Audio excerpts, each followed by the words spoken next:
भाद्रपद गणेशोत्सवाला आजपासून सुरुवात झाली आहे। बऱ्याच घरांमध्ये गणपती पूजन झालं असेल तर गणपतीला आज दुर्वा वाहिल्या जातात, दुर्वा अर्पण केल्या जातात। तर ह्या दुर्वाच का अर्पण केल्या जातात? तर अशी आख्यायिका आहे की अनलासूर नावाच्या राक्षसाला गणपती बाप्पाने गिळंकृत केलं होतं आणि तो राक्षस जो होता तो तामसी प्रवृत्तीचा होता। त्यामुळे गणपती बाप्पाच्या पोटामध्ये आग व्हायला लागली, गणपती बाप्पाच्या संपूर्ण शरीरामध्ये दाह व्हायला लागला आणि त्यामुळे सर्व देवतांनी आणि ऋषींनी मिळून गणपती बाप्पाला दुर्वा अर्पण केल्या। जवळपास 21 दुर्वांच्या जुड्या अर्पण केल्या आणि त्यानंतर गणपती बाप्पाचा दाह शांत झाला। तर 21च दुर्वा का? कारण की 21 प्रकारचे दुःख असतात आणि ते दुःख त्या वेदना कमी होण्यासाठी ह्या 21 दुर्वा अर्पण केल्या जातात। आता मी सांगितला दुर्वाचा आध्यात्मिक उपयोग। व्हिडिओच्या पुढे आपण बघूयात की दुर्वांचा आयुर्वेदिक दृष्ट्या, आरोग्यदृष्ट्या काय उपयोग आहे, काय गुणधर्म आहेत, कोणत्या आजारांवर आपण ह्या दुर्वांचा वापर करू शकतो। तेव्हा व्हिडिओ शेवटपर्यंत नक्की पहा। नमस्कार, मी डॉक्टर सविता लांजेवार।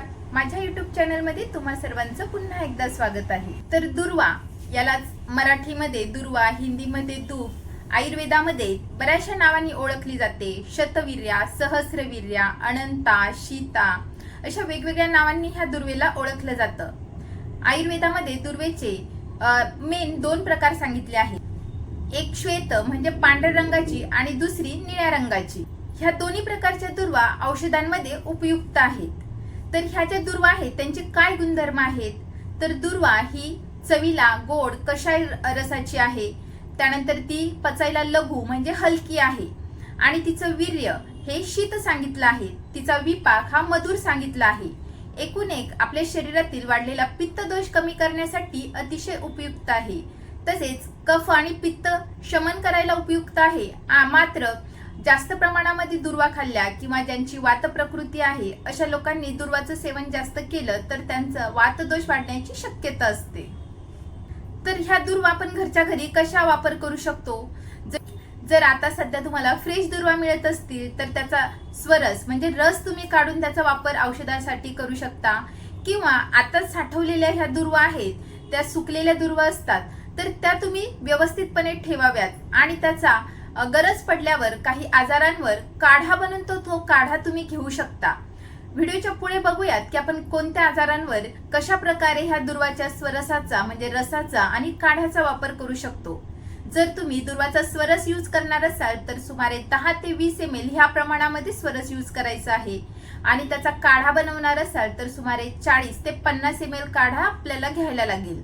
त्याचा वापर हा बाह्य प्रयोगासाठी म्हणजे बाहेरून लावण्यासाठी आणि आभ्यंतर म्हणजे पोटातून घेण्यासाठी अशा 2 प्रकारे केला जातो। तर बाह्य प्रयोग मध्ये किंवा तर जर तुमच्या पायाला जखम झाली असेल किंवा शरीरावर कुठेही जखमा झाल्या असतील त्या भरत नसेल किंवा ताजी जखम झाली असेल त्याच्यातून रक्तस्राव होत असेल, ब्लिडिंग होत असेल तर अशा वेळी दुर्वाचा रस किंवा त्याची पेस्ट बनवून त्या ठिकाणी लावावी। रक्तस्राव कमी व्हायला मदत होते, तसेच त्या जखमा देखील लवकर भरून यायला मदत होते। जर तुमचा नाकाचा घोळा ना फुटला तर अशा वेळी दुर्वाचा रस काढावा आणि नाकामध्ये 2-2 थेंब टाकावे, तर रक्तस्राव लवकर त्वरित कमी व्हायला मदत होते। त्यानंतर दुर्वा ह्या वर्ण्य म्हणून सांगितले आहेत, रंग उजळण्यासाठी अतिशय उपयुक्त आहेत। तर तुम्ही तुमच्या डेलीच्या फेस पॅक मध्ये ह्या दुर्वाची पावडर बनवून त्यामध्ये ऍड करू शकता, रंग उजळण्यासाठी अतिशय उपयुक्त आहेत। तसेच जर तुम्हाला नागिन झाली असेल तर त्या नागिनीवर ह्या दुर्वांची पेस्ट किंवा रस तुम्ही त्या ठिकाणी लावू शकता। खरूज झालं असेल तर तुम्ही खरूजवर देखील ह्या दुर्वांचा रस किंवा पेस्ट बनवून तयार करून ती लावू शकता। तसेच जर तुम्हाला पित्तीचे चकत्ते आले असतील, ज्यालाच अर्टिकॅरिया असे म्हणतात किंवा शीतपित्त असं म्हणतात, तर त्या ठिकाणी देखील ह्या दुर्वांचा रस तुम्ही लावू शकता किंवा पेस्ट बनवून त्या ठिकाणी लावू शकता। त्वचेचे बरेचसे विकार कमी व्हायला दुर्वा ह्या अतिशय उपयुक्त आहे। जर तुमची डोळ्यांची जळजळ होत असेल तर अशा वेळी दुर्वांचे 2-2 थेंब रस तुम्ही डोळ्यामध्ये काळजीपूर्वक टाकू शकता, त्यामुळे डोळ्यांची होणारी जळजळ कमी व्हायला मदत होते। आता आपण बघूयात दुर्वाचे आभ्यंतर प्रयोग म्हणजे पोटातून घेतल्यावर कोणत्या कोणत्या आजारांवर दुर्वा ही उपयुक्त आहे। जर तुमचा नाकाचा घोळा वारंवार फुटत असेल, नाकातून रक्तस्राव येत असेल तर तुम्ही 10 ते 20 ml ह्या प्रमाणामध्ये दुर्वांचा रस सकाळ संध्याकाळ 2 वेळा जेवल्यानंतर घ्यावा। त्यामुळे वारंवार नाकातून होणारा रक्तस्राव कमी व्हायला मदत होते। जर तुम्हाला रक्ती मूळव्याध असेल, मूळव्याधीतून रक्तस्राव होत असेल, तर अशा वेळी 40 ते 50 ml दुर्वांचा काढा बनवून तो तुम्ही सकाळ संध्याकाळ घ्यावा। किंवा तुम्हाला अतिसार म्हणजे जुलाब होत असेल आणि त्यासोबत रक्तस्राव होत असेल, तर अशा वेळी दुर्वांचा काढा 40 ते 50 ml घ्यावा किंवा दुर्वाचा स्वरस 20 ml ह्या प्रमाणामध्ये सकाळ संध्याकाळ घ्यावा। मूळव्याधीसाठी अॅमिरॉइड म्हणून एक कॅप्सूल मिळते, त्यामध्ये सुद्धा दुर्वा आहेत, तर ती कॅप्सूल तुम्ही सकाळ संध्याकाळ 2 वेळा घेऊ शकता। जर तुम्हाला ताप येऊन गेला, त्यामुळे शरीराचा दाह जळजळ होत असेल, शरीरामध्ये उष्णता तशीच राहिली असेल, त्यामुळे हातापायांची जळजळ होणं, पोटात जळजळ होणं असा त्रास असेल, तर तुम्ही दुर्वाचा रस 10 ते 20 ml ह्या प्रमाणामध्ये सकाळ संध्याकाळ घ्यावा। शरीराची जळजळ, दाह कमी व्हायला मदत होते, हातापायाची जळजळ कमी व्हायला मदत होते। विषम ज्वरामध्ये, टायफॉइडमध्ये जेव्हा फीवर येतो, ताप येतो, तेव्हा शरीराचं खूप दाह होत असतो, खूप आग होत असते। अशा वेळी किती औषधे घेतल्या तर तो दाह लवकर कमी होत नाही। तर तुम्ही अशा वेळी जर दुर्वाचा रस, फ्रेश रस जर 10 ते 20 ml घेतला, तर तो दाह लवकर त्वरित कमी व्हायला मदत होते। किंवा दुर्वाचा काढा 40 ते 50 ml ह्या प्रमाणामध्ये सकाळ संध्याकाळ जेवल्यानंतर घ्यावा। जर तुम्हाला लघवीला साफ होत नसेल, लघवी थेंब थेंब होत असेल, किंवा लघवीला जळजळ होत असेल, दाह होत असेल, किंवा लघवीतून देखील रक्तस्राव होत असेल, लघवी सोबत रक्तस्राव होत असेल, तर अशा वेळी जर तुम्ही दुर्वाचा रस 10 ते 20 ml ह्या प्रमाणात घेतला, तर लघवीला साफ व्हायला मदत होते, तसेच लघवीमधून होणारा रक्तस्राव देखील कमी व्हायला मदत होते। काही लोकांचा व्यवसाय हा भट्टी जवळचा असतो, त्यामुळे त्यांच्या शरीरामध्ये आपोआपच उष्णता साचत असते, किंवा बऱ्याच जणांचं उन्हामध्ये सतत काम असतं, उन्हामध्ये जावं लागतं, अशा वेळी आपोआपच उष्णता त्यांच्या शरीरामध्येही साचत असते आणि त्यामुळे उष्णतेचे बरेचसे आजार अशा लोकांमध्ये बघितले जातात। तर अशा वेळी तुम्ही जर दुर्वांचा रस किंवा स्वरस किंवा काढा जर घेतला, तर उष्णतेमुळे होणारे बरेचसे विकार कमी व्हायला मदत होते। भट्टीजवळ काम केल्यामुळे बऱ्याच जणांची शुक्रजंतूंची संख्या कमी झालेली असते, तर अशा वेळी जर तुम्ही दुर्वांचा स्वरस घेतला, तर शरीरातील उष्णता कमी व्हायला मदत होते। वेळा जेव्हा हाय ग्रेड फीवर येतो, प्रचंड ताप येतो, अशा वेळी तो मस्तकात जाण्याची भीती असते, तर अशा वेळी दुर्वाचा रस आणि तांदूळ हे मिक्स करून त्याचा जाडसर लेप असा डोक्यावर जर लावला, तर तापाची जी उष्णता आहे ती मस्तिष्कात, मेंदूमध्ये जात नाही, तसेच ताप कमी व्हायला देखील मदत होते। त्यानंतर जर तुम्हाला अपस्माराचे झटके येत असतील, तर अशा वेळी दुर्वाचा रस अतिशय चांगला काम करतो। सुमारे 10 ते 20 ml दुर्वाचा रस सकाळ संध्याकाळ घ्यावा। जर तुम्हाला काही मनोविकार असेल, तर अशा वेळी देखील दुर्वांचा रस अतिशय चांगला काम करतो। दुर्वांचा रस हा आपल्या मज्जातंतूला बळ देण्याचं काम करतो, तसेच मानसिक आरोग्य सुधारण्यास देखील मदत करतो। जेव्हा एखाद्या व्यक्तीच्या शरीरामध्ये तमगुण वाढतो, त्यामुळे मनोविकार जास्त प्रमाणामध्ये बघितले जातात, तर दुर्वाचा जो रस आहे तो तमगुण कमी करण्यासाठी अतिशय उपयुक्त आहे। म्हणून कुठल्याही प्रकारच्या मनोविकारांमध्ये दुर्वाचा रस अतिशय उत्तम काम करतो। सुमारे 10 ते 20 ml दुर्वांचा रस सकाळ संध्याकाळ घेतल्यामुळे बरेचसे मनोविकार कमी व्हायला मदत होते। जर तुम्हाला वारंवार तहान लागत असेल, पाणी पिलं तरी तहान भागत नसेल, अशा वेळी दुर्वाचा रस जर पिला, तर वारंवार लागणारी तहान कमी व्हायला मदत होते।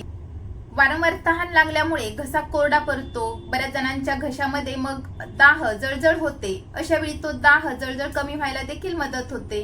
दुर्वा ह्या जीवनीय सांगितल्या आहेत, म्हणजे आपलं जे वार्धक्य आहे ते लांबवण्यासाठी अतिशय उपयुक्त आहे। जर तुम्हाला लवकर वार्धक्य नको असेल, तर तुम्ही रोज सकाळ संध्याकाळ दुर्वाचा रस घ्यावा, किंवा रोज सकाळी ॲटलिस्ट 10 ते 20 ml ह्या प्रमाणामध्ये दुर्वांचा रस प्यावा। त्यामुळे आपल्या शरीराचं डिजेनरेटिव्ह चेंजेस जे आहेत त्या पुढे ढकलल्या जातात। जर तुम्हाला काही पचन विकार असतील, यकृताचे विकार असतील, तर अशा वेळी आयुर्वेदिक मेडिकलमध्ये पटोलादी चूर्ण म्हणून मिळतं, ज्यामध्ये दुर्वा देखील आहेत, त्या अतिशय उपयुक्त आहे। सकाळ संध्याकाळ सुमारे 5-5 ग्रॅम पटोलादी चूर्ण जर तुम्ही घेतलं, तर बरेचसे पचन विकार, यकृताचे विकार कमी व्हायला मदत होते। त्यानंतर आयुर्वेदिक मेडिकलमध्ये कामदुधा नावाची गोळी मिळते, त्यामध्ये देखील दुर्वा आहेत। शरीराचा दाह, ऍसिडिटी कमी करायला अतिशय उपयुक्त अशी ही गोळी आहे।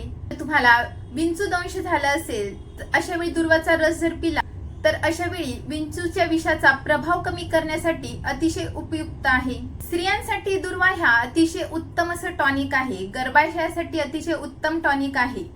गर्भाशयाची हेल्थ, गर्भाशयाचं आरोग्य व्यवस्थित करण्यासाठी दुर्वा ह्या अतिशय उपयुक्त आहेत। जर तुमचा रजोनिवृत्तीचा काळ असेल, त्यामुळे पित्त दोष वाढण्याचा हा काळ असतो, त्यामुळे बरेचसे पित्ताचे विकार बघितले जातात, जसं की हॉट फ्लॅश होणं किंवा मासिक पाळीच्या दरम्यान अतिप्रमाणामध्ये रक्तस्राव होणं किंवा चिडचिड होणं, राग होणं, त्राग होणं, कारण की ह्या काळामध्ये बरेचसे हार्मोनल चेंजेस झालेले असतात। अशा वेळी जर तुम्ही दुर्वांचा रस घेतला तर रजोनिवृत्ती सुकर व्हायला मदत होते। रजोनिवृत्तीच्या काळामध्ये वाढलेला पित्त दोष कमी व्हायला मदत होते आणि त्यामुळे होणारे जे विकार आहेत ते आपोआपच कमी व्हायला मदत होते। त्यानंतर जर तुम्हाला वारंवार गर्भस्राव होत असेल, गर्भपात होत असेल, मिस ॲबॉर्शन वारंवार होत असेल, कुठलंही कारण नसताना वारंवार गर्भपात होत असतो, अशा वेळी जर तुम्ही दुर्वांचा स्वरस फक्त घ्यायला सुरुवात केली तर गर्भपात न होता गर्भाचं पोषण व्यवस्थित व्हायला मदत होते। चरकाचार्यांनी दुर्वाचा समावेश हा प्रजास्थापन गणामध्ये केला आहे। प्रजास्थापन म्हणजे प्रेग्नन्सीसाठी दुर्वा ह्या अतिशय उत्तम आहे। जर तुम्हाला इन्फर्टिलिटी असेल, प्रेग्नन्सी राहत नसेल, तर तुम्ही दुर्वास्वरस घ्यायला सुरुवात केली तर गर्भस्थापना व्हायला अतिशय उपयुक्त आहे। सुमारे 3 महिने दुर्वास्वरसाचा प्रयोग जर तुम्ही केलात तर 3 महिन्यामध्ये गर्भस्थापना होण्याचे चान्सेस जास्त वाढतात। गर्भाशय विकारांमध्ये सुमारे 50 ml ह्या प्रमाणामध्ये दुर्वांचा काढा घ्यावा किंवा 20 ml ह्या प्रमाणामध्ये सकाळ संध्याकाळ दुर्वाचा स्वरस घ्यावा। जर तुम्हाला डिओडिनल अल्सर असेल, पेप्टिक अल्सर असेल, त्यामुळे पोटामध्ये जळजळ होत असेल, वेदना होत असेल, अशा वेळी दुर्वांचा स्वरस घेतल्यामुळे पोटातील जखमा भरून यायला मदत होते, त्यामुळे होणारी जळजळ आणि दाह कमी व्हायला मदत होते। पावसाळ्याचा जो काळ असतो तो पित्त संचयाचा असतो। त्यानंतर येणारा जो शरद ऋतू आहे तो पित्त प्रकोपाचा काळ आहे। म्हणून आता जो साचलेला आपला पित्त दोष आहे तो आत्ताच कमी केला तर पुढे येणाऱ्या शरद ऋतूमध्ये पित्ताचे विकार होणार नाही। म्हणून ह्या काळामध्ये दुर्वा प्रचंड प्रमाणामध्ये, मुबलक प्रमाणामध्ये उपलब्ध। तर ह्या गणपतीच्या काळामध्ये प्रचंड प्रमाणात मिळणाऱ्या ह्या दुर्वांचा वापर घरगुती उपाय म्हणून तुम्ही करू शकता। मी सांगितलेल्या आजारांमध्ये तुम्ही करू शकता। तर पुन्हा भेटूयात पुढच्या व्हिडिओमध्ये।